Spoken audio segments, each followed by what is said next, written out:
friends, Hello. and welcome back to another episode of In Horror We Trust.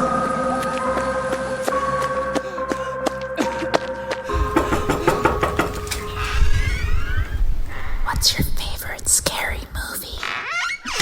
Well, Carissa, it's 2024. Yeah, it is. It's another year. 2024. It's been quite a ride and quite a gap. It definitely has. I feel like we're saying this consistently now, but it was just a busy time of year. We apologize. Were busy with work, busy with family, celebrating the holidays, but depression.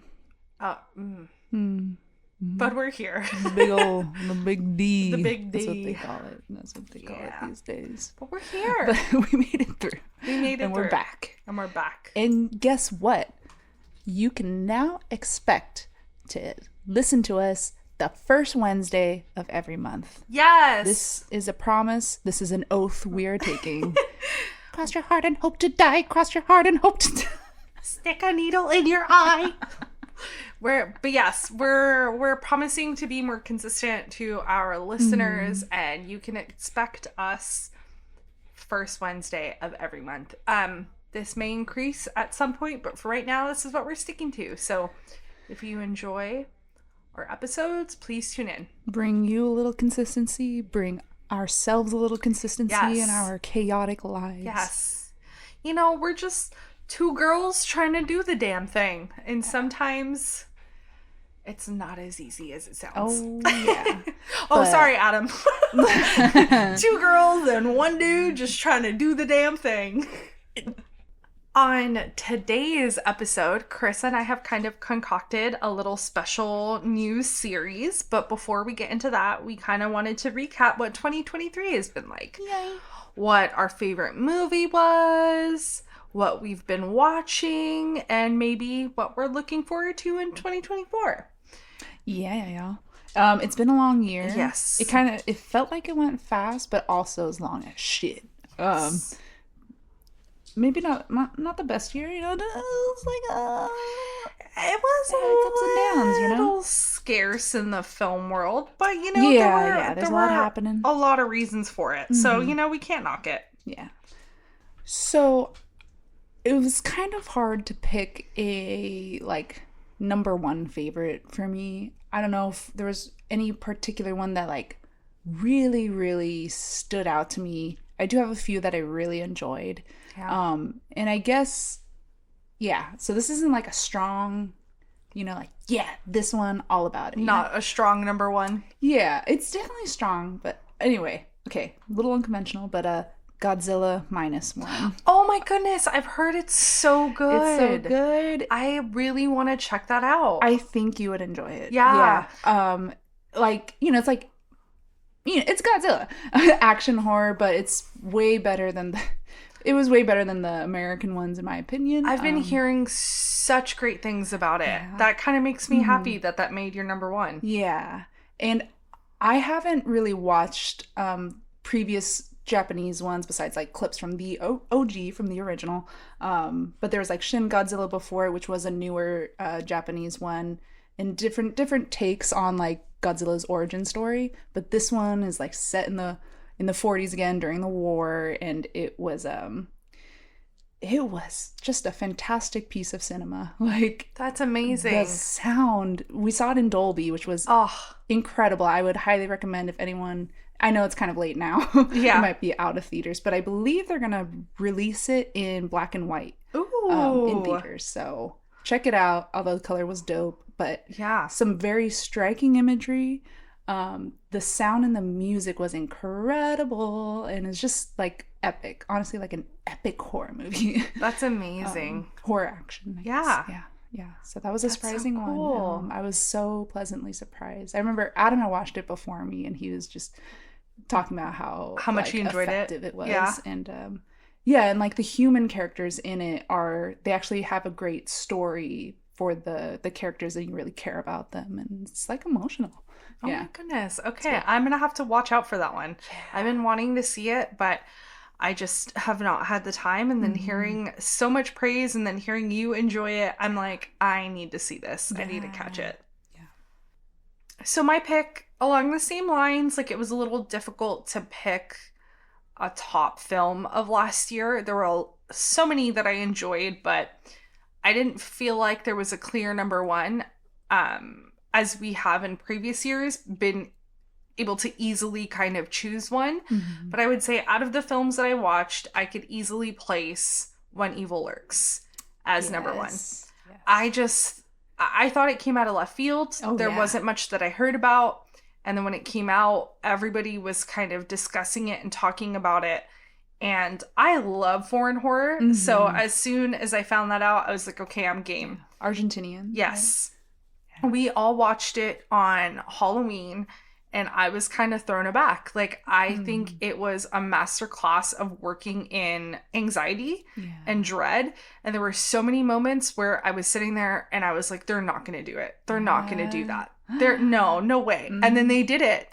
And I think a lot of the violence and the gore in this film wasn't necessarily done for shock value. It made a point in the film itself. It was part of the storyline. It was well integrated into it, and it was definitely an interesting take on like a virus possessed kind of film. Yeah, I was gonna say, not to mention like one of the coolest interpretations of demonic possession. It was just possession in general. And I like that they didn't really explain much. Like they left a lot to your imagination and you piecing it together. There were very rough rules kind of thrown into it that some followed, some didn't. And I really, really, really loved the special effects makeup in this movie. That beginning scene with the first rotten that we experience, I audibly gagged. Like, I felt like we could smell him through the TV. And that's such impressive makeup work, in my opinion. It was so well done. The pacing, just everything about this movie was great. But yeah, that was my number one 2023 pick. Great choice. I think that would have been my number two, essentially. Yeah. I think just another few that I really enjoyed, or a couple more that I enjoyed during the year, was Talk to Me. Yes. That one was great. I mean, there was Evil Dead Rise, you know. I honestly forgot that Talk to Me came out last year. Yeah, It was one of my favorite films, but I completely forgot it came out last year. For some reason, I assumed it came out the year before. Yeah, that's so funny. And what a debut for those filmmakers. I know. I cannot wait to see what else they have in store for us. Yeah. So I saw X. Okay. Yeah. Which was kind of interesting for me because I know I saw the first few and then I kind of trailed off on the latter half of the series. Yeah. But I've been hearing such interesting things about Saw X, so I thought I'd throw it on. I have conflicting kind of feelings about it. I don't like how they humanized Jigsaw. I think it was weird. I don't think we should be feeling bad for his character. He's done some pretty heinous, evil shit. And the whole movie, you kind of feel bad for him. And that kind of turned me off of the film a little bit. But then once we got into the actual games, it was like, okay, this is Saw. But I have to say, some of these games were disgusting. Like, I don't know if I've just gotten to the age where I can't handle that amount of gore anymore. But I was wincing and turning away. It was borderline too much for me. The one on the poster has to do with eyeballs, right? Yeah, but it was good. I'm not going to say anything about that in case you want to see it, but it's worth a watch. I'll say that much. It's worth a watch. I had fun with it. Besides that major point, I was able to kind of like look past it and keep watching. And so it was okay. Yeah. I would definitely recommend people check it out if you like the Saw series, definitely. Yeah. But yeah. I also saw Totally Killer, which was a really fun movie on Prime. Nice. It was a really good time. It dealt with a little bit of time travel. It was just good. It was fun. Highly recommend. And then I saw This one I absolutely adored. It was a really, really, really good movie. It's called No One Will Save You. Oh, I was wanting to watch this. No One Will Save I wanted You to see was such a treat. It was not what I was expecting. It was a great take in that subgenre. I'm not going to say much because I don't want to spoil it for you. Once you know stuff about it, that's it.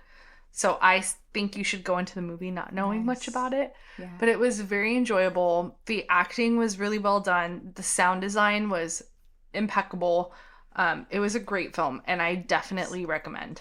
Ooh, that's exciting. Yeah. Yay. It's very fun. Yeah, I've been wanting to watch that. Well, I guess looking at what we're most excited for in 2024 to come out, I would say for me personally, I am most excited for Robert Eggers' Nosferatu. Yes. I cannot wait to see what he does with that film.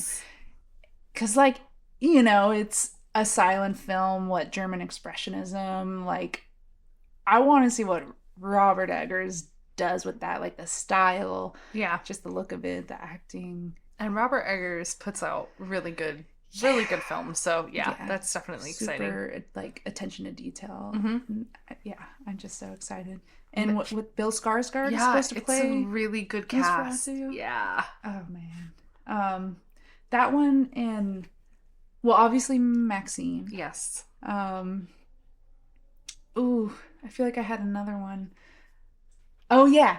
Okay, another one that we've just been getting some, like, just snippets, like little teasers for by Neon is Longlegs.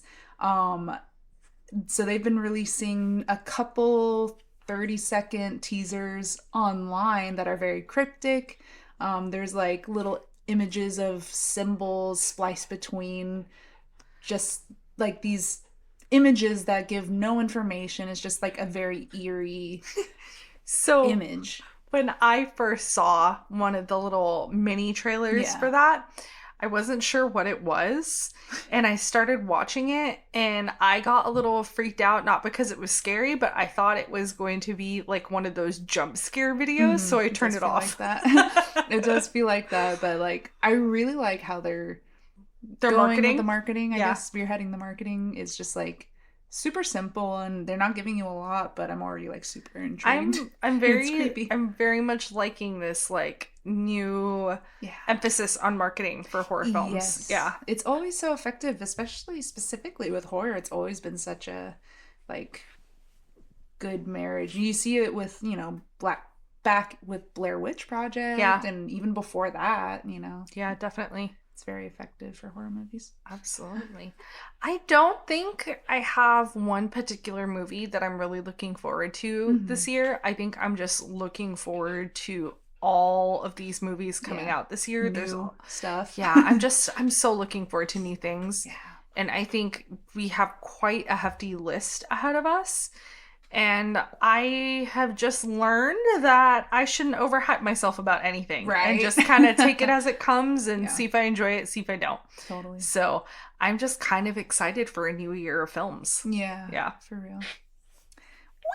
Whee! Well, yeah, that wraps up our little recap. Yeah, definitely. I guess on to the main episode.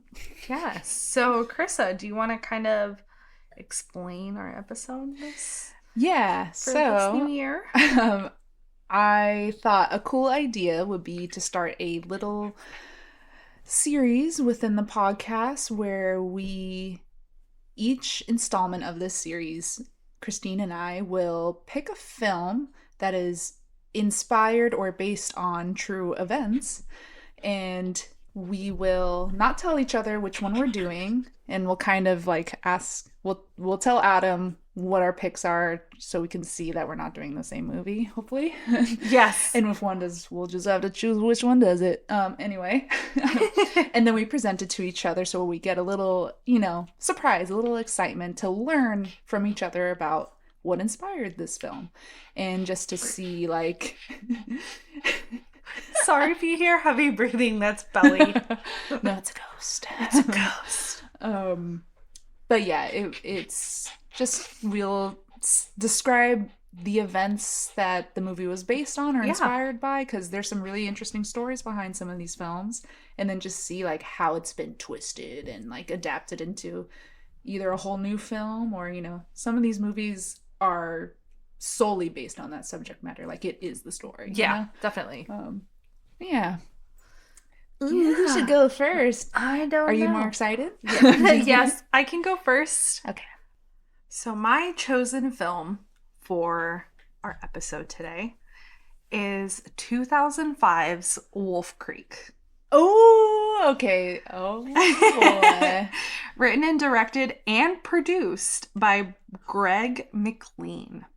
This is a horror film based on the true events combining two of Australia's most notorious serial killers, Bradley Murdoch and Ivan Millet.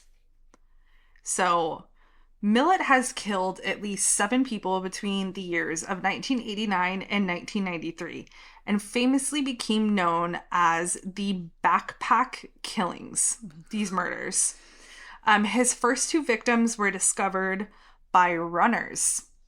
And I'm so sorry if I butcher this name, but the runners discovered these bodies in the Balango State Forest near Bowral in September of 1992. Police discovered and later confirmed the bodies were those of Caroline Clark and Joanna Walters.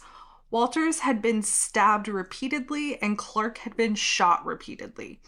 Police guessed that Clark was used as target practice. Oh my God. A few years later, a human skull was discovered hold on. A few years later, a human skull was discovered in a secluded area, which led to the discovery of bodies of Deborah Everest and James Gibson. These people had gone missing in 1993. As more time went on, more bodies were being discovered, and the police were all linking this to Millet.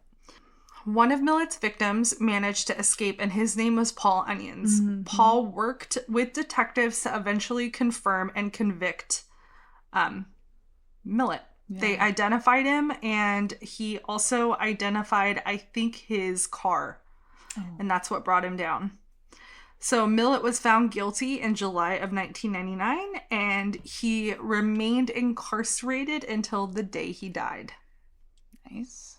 Which I don't have that exact date, but it was a while ago. Yeah. So our second serial killer, Murdoch, was he was famously known for killing an English backpacker named Peter Falancino, a 28-year-old tourist who disappeared in Australia. This case caught attention of not only local news, but national news.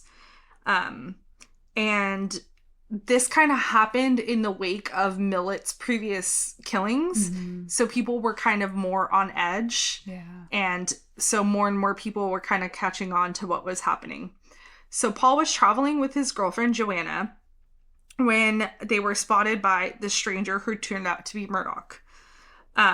Murdoch pulled them over, or tried to speak to them and let them know that their car had appeared to be malfunctioning.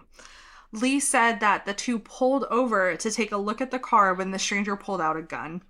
Lee managed to escape, but it was not after, unfortunately, she freed herself from being bound with tape and was sexually assaulted. Oh, gosh.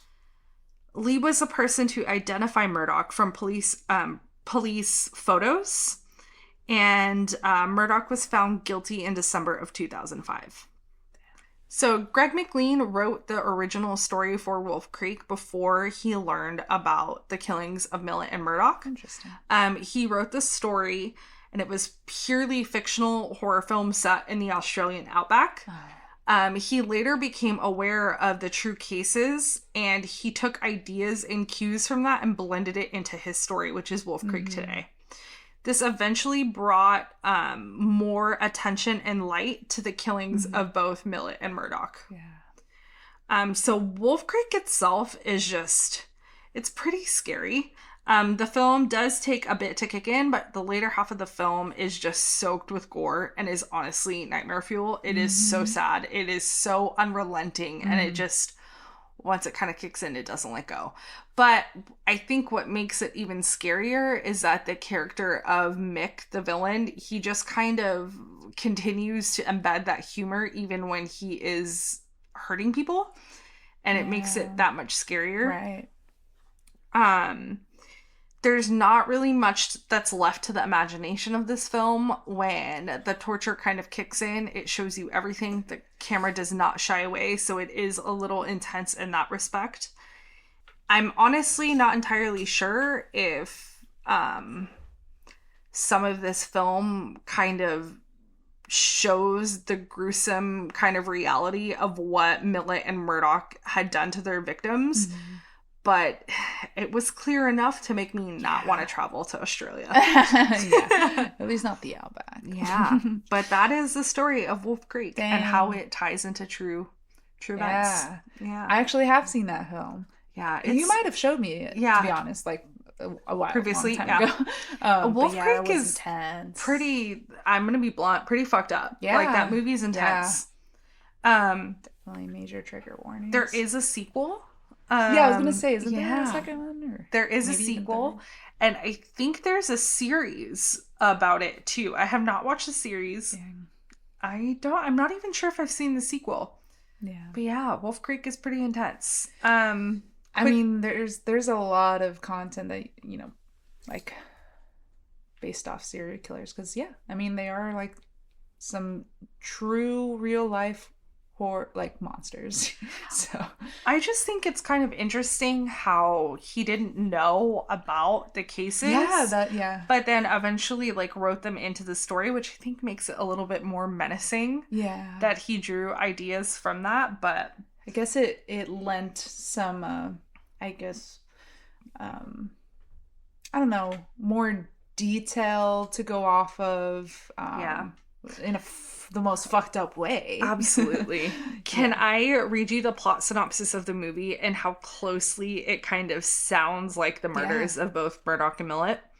So, a chilling factually based story of 3 road trippers in the remote territory of Australia who plunged into danger when they accept help from a friendly local.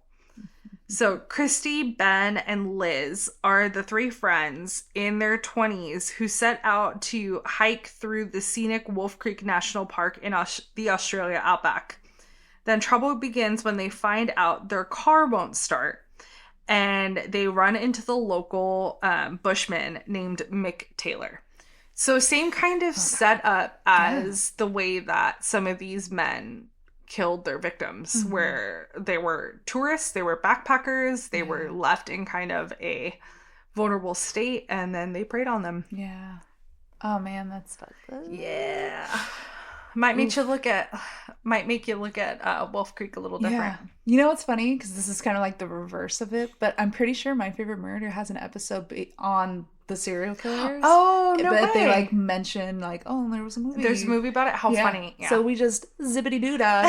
No, that's cool. And it's a good Australian horror film. But there's a lot more information on both men, but I just figured I'd probably leave out the gruesome bits because it's pretty effed up what they speculated were done to these people. Yeah, so and it happened to real people. Yeah, and I don't want to. Yeah. Nothing to, Wolf Creek. Give it a watch if it's not for the faint of heart. But... It's not for the faint of heart, but if you're curious and you like horror, I definitely suggest giving it a watch. So, the film I'm doing is the classic Nightmare on Elm Street. Oh, yes! And I don't know if, maybe there's a lot of people that don't know.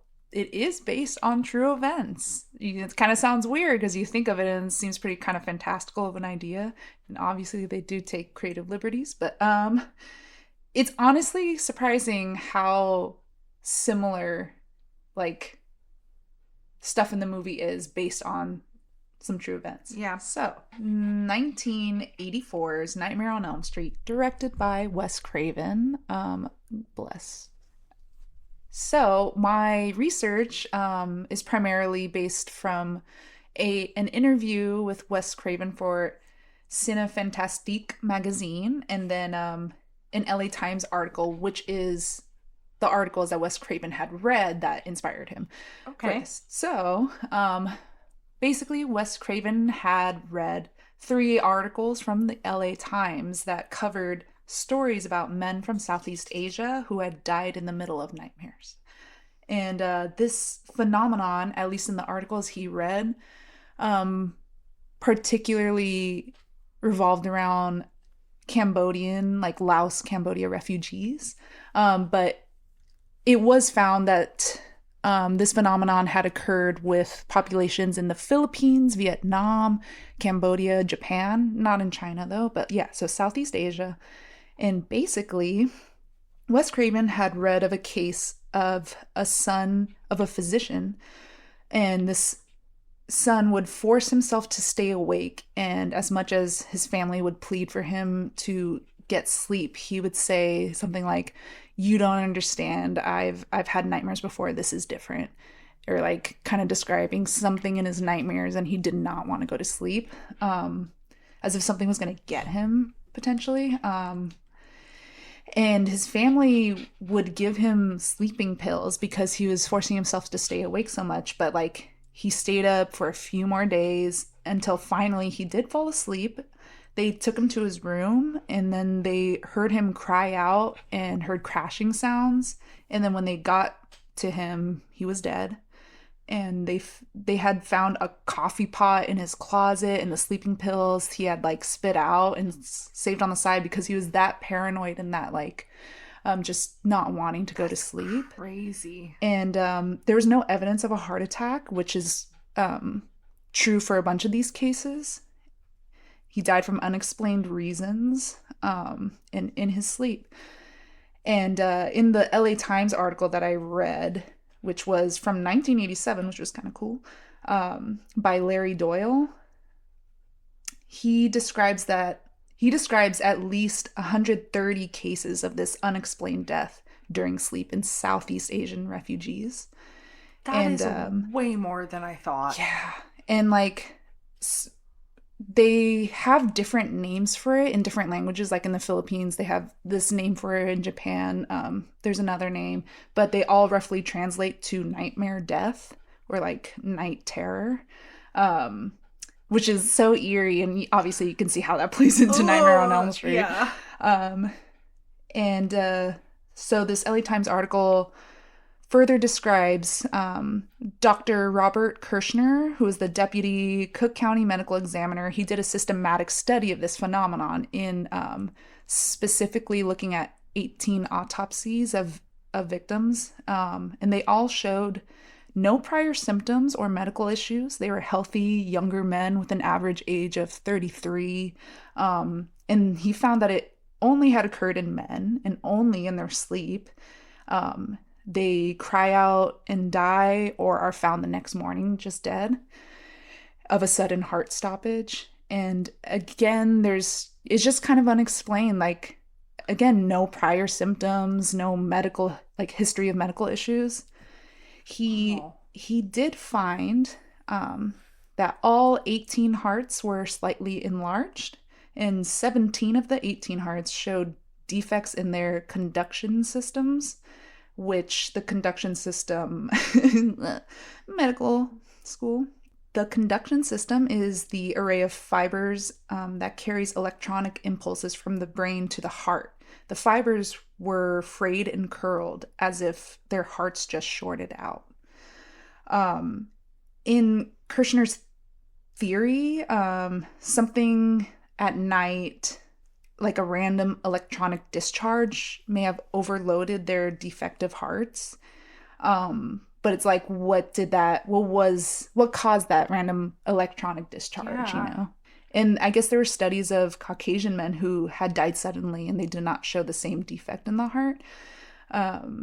So yeah, like what caused the defect, or what caused it to short out?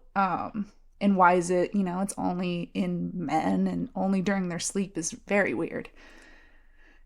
And he also did posit that like maybe it could be genetic, but stress could also play a factor. These were refugees, and especially like the Cambodian refugees at that time were fleeing the genocide in Cambodia, or who knows what stress, especially like moving to another country or just another place and like trying to settle in. But you would think stress would lead to a heart attack, not just right. like your heart magically stopping. Yeah. That's so crazy. And in your sleep, like only, Yeah. Is so weird. And yeah, most deaths occurred within 2 years of the refugees like arriving in their new homeland. That's wild. Yeah, it's just so eerie, and you can obviously see how that inspired Nightmare on Elm Street, but it is really cool. Well, okay, it's not cool, but like to see the similarities of like that one story of this son of the physician taking like they were his parents trying to make him take sleeping pills because obviously they're worried about him. You need sleep, and then them fighting it so hard because he's like scared. And then like spitting out the sleeping pills, having a coffee pot in the room is just very reminiscent of what you see in the movie with Heather Langenkamp's character and Johnny Depp trying to keep themselves awake. I think this is so much eerier than, for instance, like my story of Wolf Creek, because Wolf Creek is a person. Like it's a person who's doing this. The outcome. You know what happened to these poor people. But like yours, like A Nightmare on Elm Street, there's no explanation. Yeah. To this day, nobody knows what happened to these men. Yeah. Like that's scary. It is scary, and I don't know. It's just it is so interesting that it specifically happened in these Southeastern Asian refugees. Like that's a very specific part of the world. Super specific. Yeah. Who knows what goes into it. I don't know if certain foods or, who knows? Like, I'm sure they've studied it. Well, obviously some people did study it, but that'd be really interesting to see if they could go back and like do more research on it nowadays, since we have like a lot more technology. Right. Yeah. That would be interesting. But then it might ruin the allure of the film. I know. But yeah, what a like way to really amplify that for a horror film and just create one of the most iconic horror characters of all time, and being that like, just I can't go to sleep because this thing's gonna get me. But yeah, I thought that I remember hearing that this was based on true events briefly, and probably some documentary on Nightmare on Elm Street, and I was like, what? I didn't realize it was so many. Like I remember hearing something similar to this, but like I just assumed it was one person. I know. Not like that it was like a phenomena of like men in a certain area. That's crazy. Yeah. In the 1987 LA Times article, he had mentioned like at least 130 cases. That's crazy. But that Dr. Kirshner had looked at 18 bodies. It's definitely will make me never watch that movie the same way again. I know. It's so sad. Yeah. It's scary. I don't mean to laugh. Like I'm laughing because I'm uncomfortable. That's like, it's so creepy. Yeah, that'll make you not sleep, be scared to sleep besides the movie. Would you be able to keep yourself awake if like something was scaring you to sleep? Because me personally, I feel like I get to a certain point where my eyes just close. Like I have no control over it. Same. I think it could last 2 days. I think I could do like a single day. I think I could do 24 hours before my body's like, nope, you're going to bed. I know. When you said 33-year-olds, like, I panicked for a second. And then you were like, men. Then. I was like, Ooh. Uh-oh. Adam. No. Uh-oh. It's gonna happen to you? No, I hope not. Cut that out. That was a terrible thing to say. Fuck that. Let's cut that out, please. Yeah, we will. Don't fall asleep. It hasn't, it's not a current phenomenon. This No. was back in the 80s, Yeah. which inspired the film. Again, they had mentioned that like they've observed this happens within 2 years of them like migrating. Yeah. And then it started to fall off after the 2 years, so presumably when they got more comfortable. So like, yeah, there's a Yeah. lot of factors that could have caused this, but I don't know. It's just an amalgamation of things, you know, but it's still really weird. That's so Really weird. so odd. Yeah, like Those a lot poor of them guys. in their sleep, and a lot of them had cried out, like, you know, like they were running from something That's so in their nightmare. sad. Like, That must have been oof. so scary. Yeah, gosh. Well, there is also that like old wives like tale saying like if you die in your sleep, you die in real life. Oh my And, God, like, yeah. Yeah. Don't die in your dreams. Yeah. It's such I don't mean to joke. This No, is like no, a really it's- serious subject. It is Yeah. serious. It really does provide great subject matter for Yeah. a horror movie that is Yeah. truly frightening. And Yeah. then, yeah, to putting a face, especially Freddy Krueger and that kind of character, Oh, putting yeah. a face to it Yeah. lessens lessens how scary the real Yeah. events are, because it's Yeah. like you can attribute it to something. you Yeah. know? Yeah, definitely. not Whereas the knowing. real events are just super unknown. Yeah. Yeah. Yeah. So sorry, Freddy, you're not that scared. No, I'm just kidding. I'm just kidding. He's gonna awesome. visit you tonight. No, please. Welcome to prime time, Big bitch. podcast. Adam, do you have any films that you can think of that like are based on true events or are, you know, true stories that you could recall? Maybe like one or two that you either know something about or are just super interested in. Oof. I definitely have a few for future episodes, but Yeah. Definitely don't have to go into full detail about it, but just Yeah. anything that you've seen over time that have been like, ooh, that Ooh. true event Yeah, something- behind that story kind of makes me want to wonder what happened there. yeah, like it was surprising that you saw it was based on true events. You know. No, I can't really think of any. I know that for Nightmare on Elm Street, I mean, I can only imagine that a lot of it has to do with like, I mean, Laos is one of the most bombed countries ever. Yeah. You know, and if you look at some of the pictures of like the victims, they look like burn victims, like Freddy Krueger. Holy shit! And so I feel like, my heart. like, It's so... I don't know. Oh, damn. But they say like a lot of the connection or a lot of the cases where like, yeah, specifically Laotian like people of Hmong descent and stuff, which, yeah, I guess it does make Freddy Krueger kind of scary when you think about it after that factoid. yeah. And when I say like stress plays a factor, for some of these people, that stress was like really bad, you Yeah. know, from really traumatic events that they were fleeing. So, I mean, that is probable, obviously stirred nightmares. And yeah, maybe it was some electronic impulse from such vivid, horrifying nightmares that was enough to cause that. It could have even been like some sort of case of PSD in your nightmare, you know? But it is interesting because Yeah. the hearts in the study, you know, had this certain defect, and it's like, I wonder what that defect was from, and because how you don't that see it played in into like it. Caucasian men or whatever, because like the pairing of maybe such a vivid traumatizing nightmare causing that electronic overload in their heart. But it's like, you know, if they didn't have that defect in their conduction system in the heart, like, would they have died? It's just so there's too many weird. like what So ifs weird. and oh man, that really adds a lot of layers to those films that I don't think I could watch the same way again.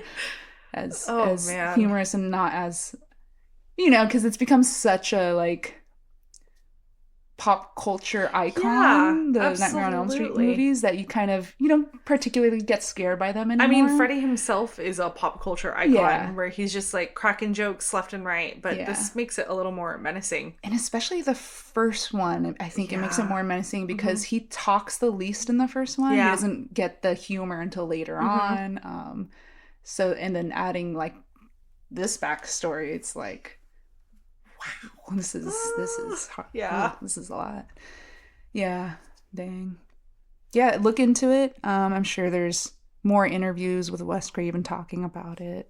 If you're interested, or if you want to take a look at the studies or the articles yourself, yeah, just look it up online. But very interesting. Absolutely. And I think if you're brave enough, you should watch both movies.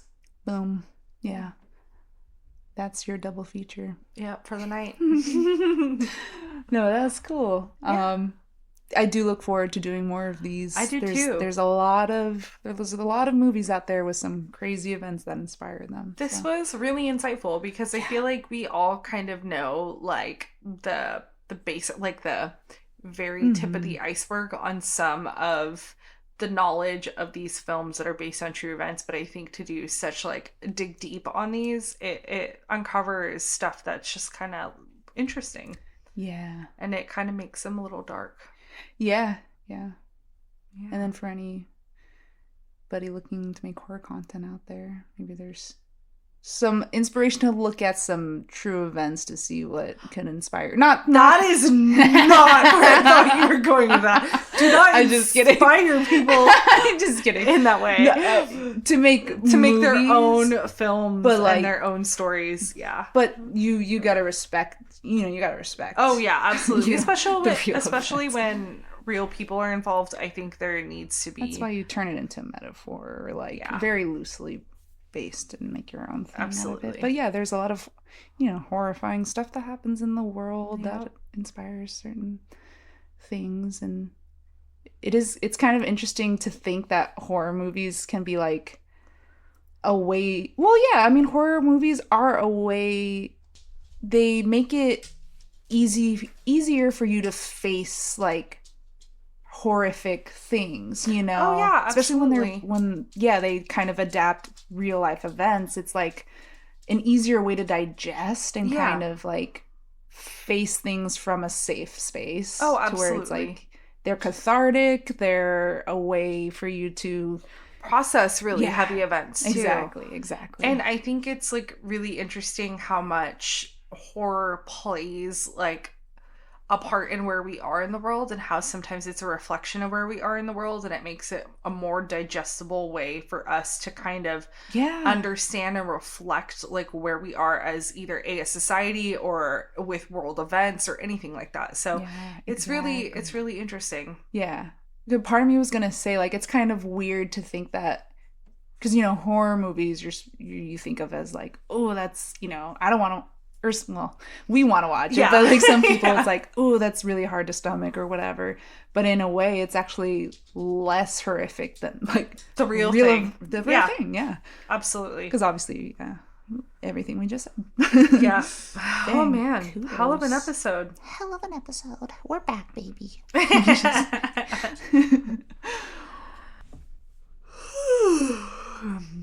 Oh.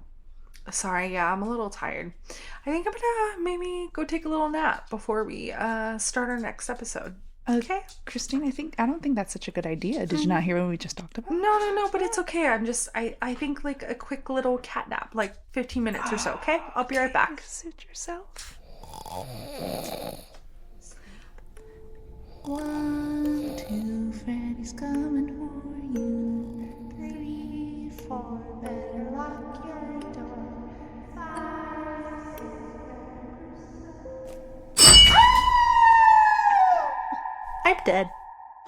9, 10, Freddy's coming again. Oh. Is that what it is? Never sleep again? Never. Oh, I don't know. I like to mess up.